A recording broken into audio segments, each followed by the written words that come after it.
रावलपिंडी में पैसों का गोदाम बरामद। जी, पैसों का गोदाम बरामद। हमने चीनी, खाद, घी, चावल, गंदम के गोदाम तो सुने ही थे, लेकिन अब पैसों के गोदाम भी निकल आए। रावलपिंडी नूर बुर्ज प्लाजा मरी रोड पर कानून नाफिज करने वाला इदारों ने प्लाजे के तय खाने में छापा मारा तो 40 करोड़ रुपए कैश, लाखों डॉलर्स, पाउंड और रियाल बरामद हुए। 6 अरब रुपए लॉकर्स में मजीद मौजूद हैं जिनको फिलहाल नहीं खोला जा सका। बरामद शुदा करेंसी की मजमूई मालियत 7 अरब रुपए से ज्यादा है।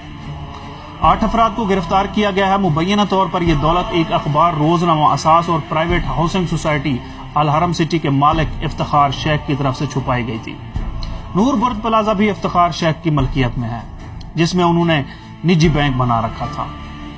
यह सिर्फ एक मामूली कारोबारी शख्स से सिर्फ एक जगह से इतनी बड़ी दौलत बरामद हुई है। आप सोच भी नहीं सकते कि इस मुल्क के बड़े ताजरों के घरों के तह खानों और दीवारों के अंदर कितना पैसा छुपा हो सकता है।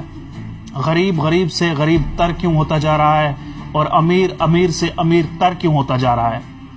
ये बात अब आपको समझ लेनी चाहिए, क्योंकि गरीब जितना भी गरीब होता जाए उससे उसका खून निचोड़ कर भी टैक्स निकलवाया जाता है, जबकि इस तरह के ताजर माफियाज अपना पैसा तय खानों में दबाकर अरबोंपति होकर भी टैक्स से बच जाते हैं। पाकिस्तान जिंदाबाद।